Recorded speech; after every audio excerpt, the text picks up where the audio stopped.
feel like the last time, oh, hang on. There we go.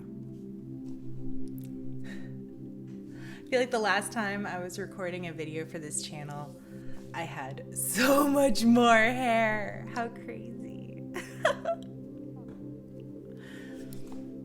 Hi everyone, it's me, Mythits. It's been a while on this channel, and if you're watching this because you know me in real life, hi, thanks for tuning in. If you're watching this because you know me through video games or online, hi, thanks for tuning in.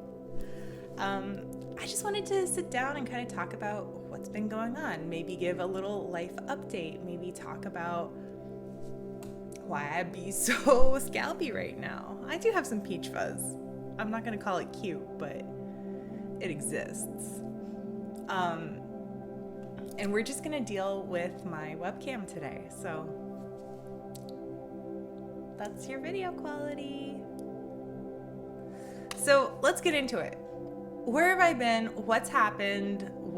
I have cancer. Let's start there. I have cancer. I was diagnosed on June 3rd.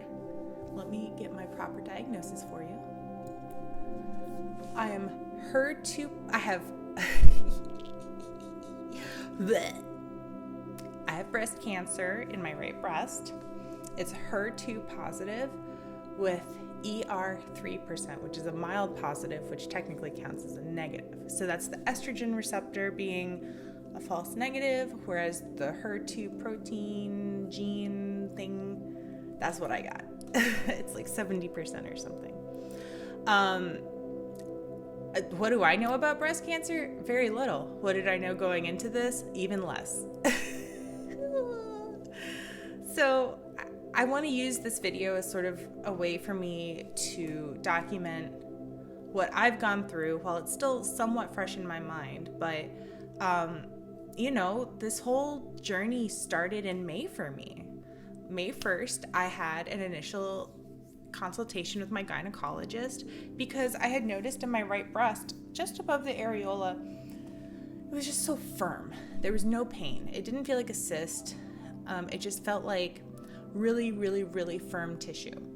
And I don't know if this is like it for every female. I imagine I'm not the only one, but I'm a little uneven. And my right breast is my slightly smaller breast. And when it started to be more evenly sized, I said,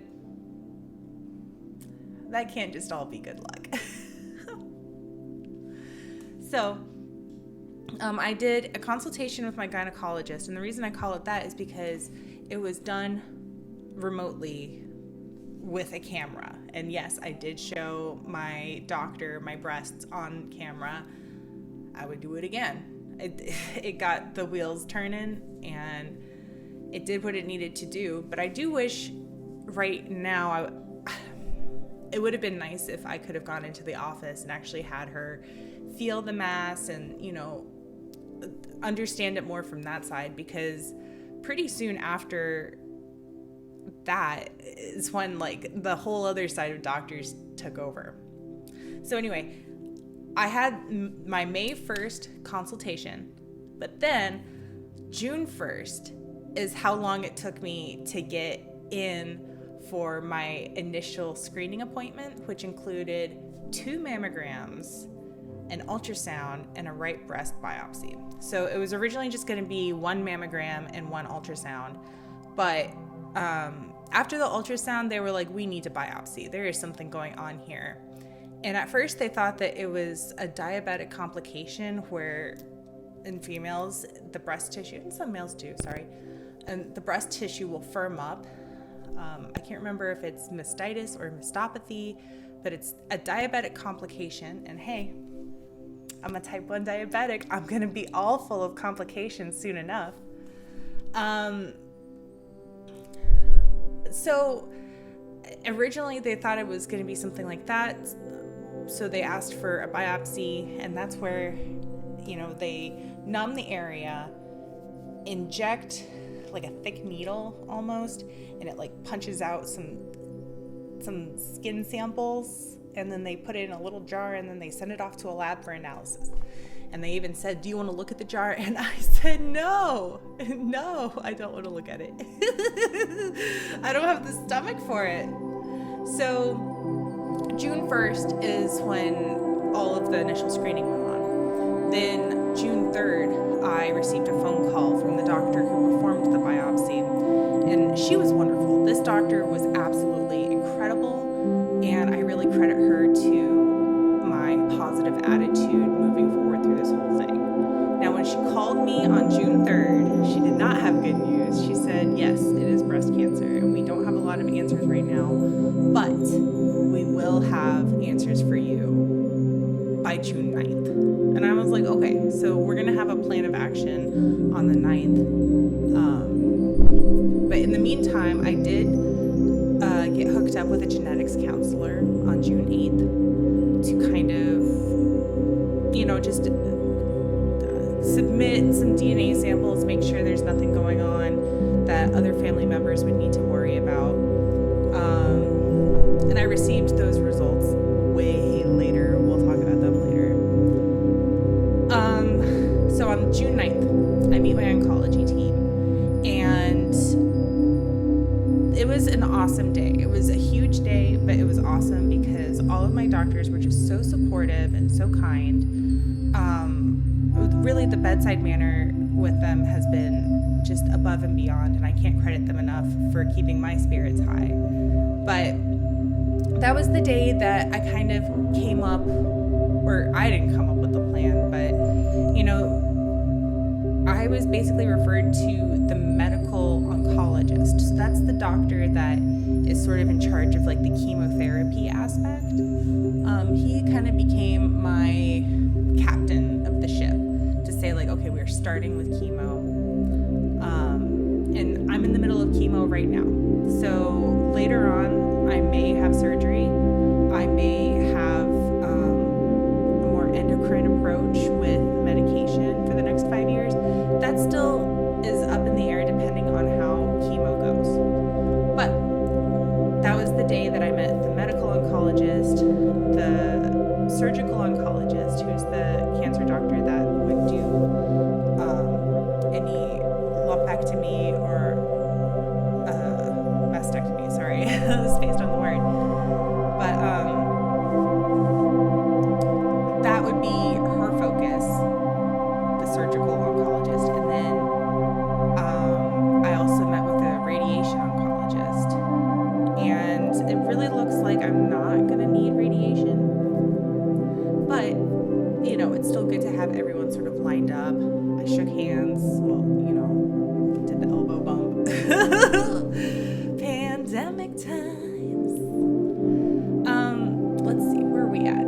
So yeah, then the very next day, I went in for another mammogram and ultrasound.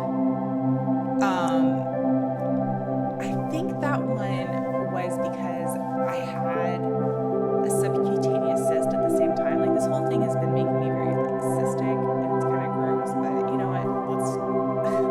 You're here looking at my scalp anyway, you're wondering what the answers are. Here are the answers. So on June 10th, I had another mammogram, another ultrasound, and another right lymph node biopsy. So the lymph nodes that they extracted from were in my armpit. So they were just trying to make sure, hey, did your lymph nodes get affected as well? Yes, they did. My lymph nodes do have cancer present in them. And what I didn't realize during that biopsy, when they remove lymph nodes, it basically negates this whole arm from anything fun. And by that, I mean like IV draws. I can't have my IV drawn from here anymore. They don't want to be taking too much blood pressure readings from over here. Like, basically I have to baby my right arm forever now, because the lymph nodes are a huge part of the way that your body keeps itself healthy and safe. And when you have less of them, I guess, hey, we're even more susceptible. Let's just add to it. Let's see. Type 1 diabetes, breast cancer patient going through chemotherapy who doesn't have lymph nodes in her right armpit, or at least less of them. Who knows? I'm never leaving my house again. Oh my God. As soon as I get a vaccine, I'm going to go on a But anyway, okay, so then on June 12th, we did a CT scan and a bone scan.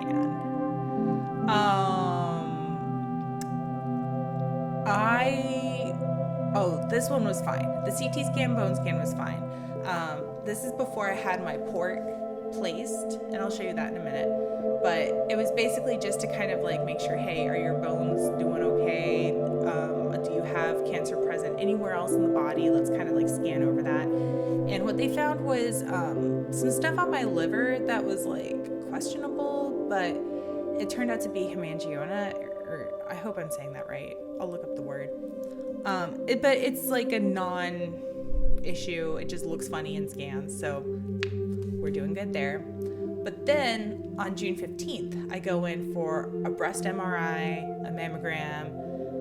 Oh, this was the ultrasound for the cyst. Okay, so the ultrasound before was just for the lymph nodes, but the June 15th, breast MRI, mammogram, ultrasound for cyst, and second right breast biopsy. Oh my God, I was a pincushion at this point. Let's get a count, because my first biopsy was on June 1st, and then my third biopsy was June 15th. I'm a pincushion at this point. They have poked me and taken skin from deep inside of my breast 3 times in 2 weeks.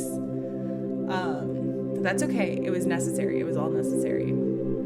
I'll tell you, the breast MRI was very unpleasant, but not for the reasons I think people would think. Like, they have you laid down in this box, so you're kind of compressed in there. You can't really breathe well. And you're in an MRI machine, so it's loud, it's hot.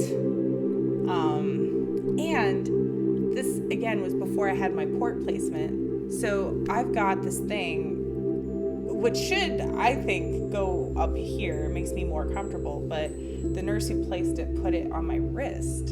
And anytime any needles go towards my extremities, I have a terrible vasovagal reaction. Like, my blood pressure dropped, I started full body sweating, I was like, ooh, I'm really hot right now. So like, when he was placing the IV that was gonna give me my contrast later, it was already a bad time. And then when the contrast got pumped through, I had that vasovagal reaction again, but I couldn't do anything about it because I'm in the MRI machine, and if I tell them to stop, then I have to restart the whole process again. I was just not about that life. So I survived that ordeal. It was definitely one of the least pleasant parts of this whole experience, but we got through it, girl. We survived. If you can do like the breast MRI while having a vasovagal reaction for 20 minutes, you can do anything. You can do it. So then on June 18th, I had the port placement surgery and an echocardiogram. So what the port is a way for them to access my bloodline without needing an IV. And this is great for someone like me who is having vasovagal reactions, but it's also the best way to have chemo treatment, because then they just plug it in here and you're just like sitting there all comfortable and it's not a big deal. So you can kind of see this little scar up top, and it has a bruisey line that leads down. I don't know what this is, but that is my port right here. It's all bruised up right now because I just had an infusion day yesterday, and that's how they accessed it. But this line going across, that's from June 18th. It's currently September 2nd. I've been taking a really long time to heal. And yeah, I am still bruisey up here. You can see the string. It's not a string, but you know. Yeah, this has been both a curse and a blessing. I was conscious when they were installing it.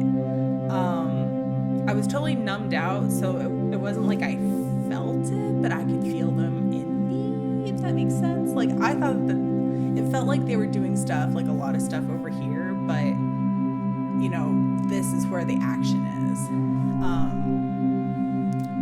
That was an interesting experience, and at first I really hated the port because it sucked to heal, and I just felt so like mopey and miserable, but it it has been such a great help, and I don't know that I'm ever going to get it removed, just because I'm going to have to be getting tests and everything the rest of my life anyway, so let's just keep it in. But that same day, I had an echocardiogram, and that's basically the scan to say, hey, is my heart healthy to start? Like, chemo can really mess with your heart, and so they like to track progress. And so this was kind of like my control test to say, hey, where are we starting with? Let's see how chemo affects you over time. So then, that was June 18th.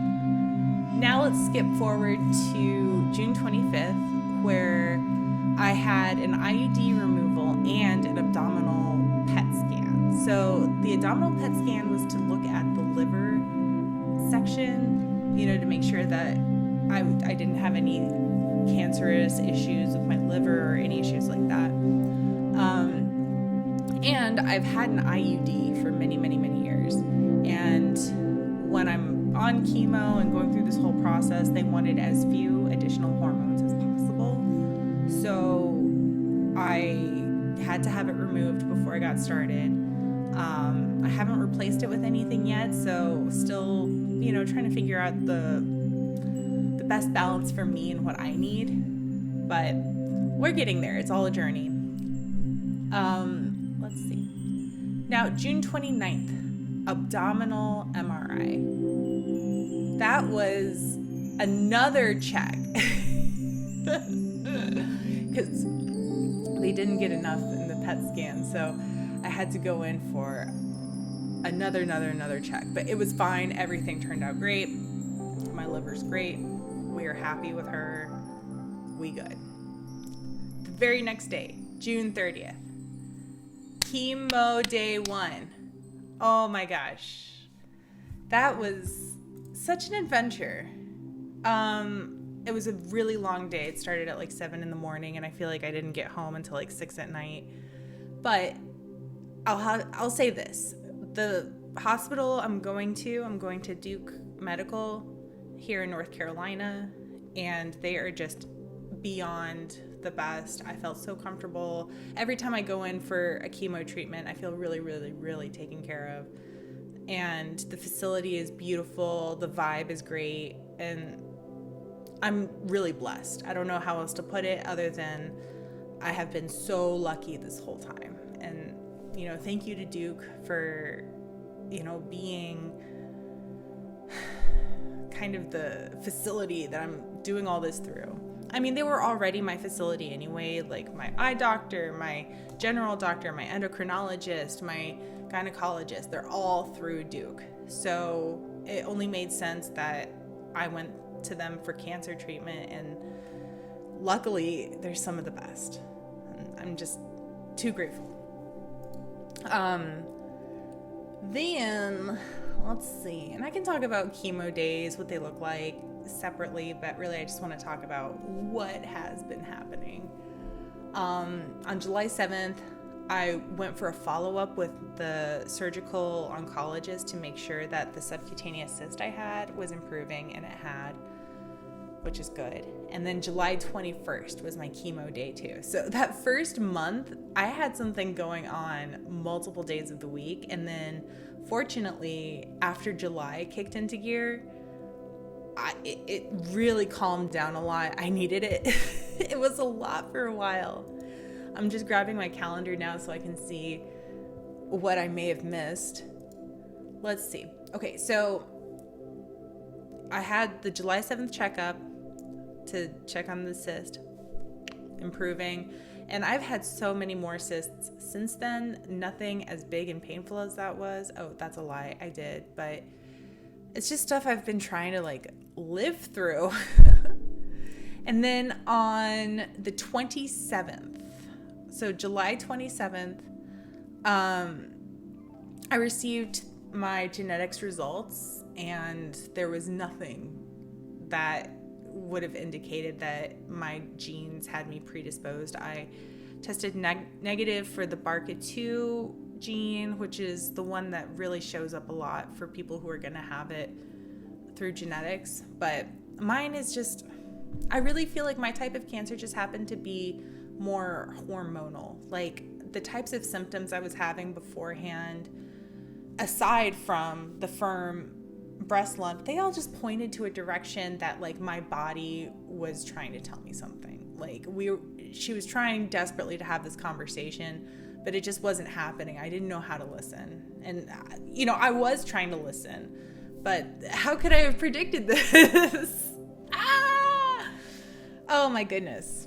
So that is all the official appointments, but I will say, I went on August 11th for my third chemo treatment.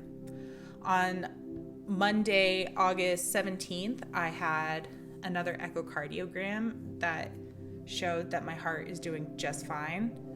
And yesterday, September 1st, I had my fourth chemo treatment. I'm more than halfway done.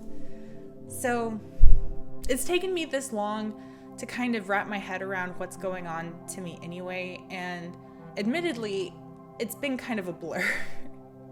It's been going really, really fast, but I've had so much love and support, and I just want to thank everyone for that. That's all I need. Like, I really do feel the energy. I feel the love, and I just want to thank you guys so much for sending it my way. Love you, love you, love you. If there's anything that I've learned that I want to pass on at the end of this video, it's to really listen to yourself and be willing to take a step back. I was always the type of person who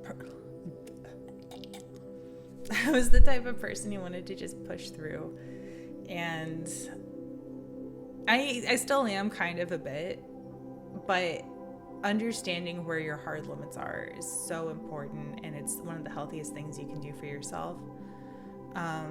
Going to the doctor, calling it out. And I know that my situation's a little bit different because I have multiple pre-existing conditions at this point. But really, you only get one body. This is your temple. This is your true house. No matter the house that we're living in, like, this is your home. And it's up to you to take care of it, Drink lots of water. Just be drinking that water. Stay hydrated. Oh my gosh. Well, thanks for tuning in. Thanks for listening. I just want to send so much love your way, and I hope you continue to have a great day moving forward. Thank you.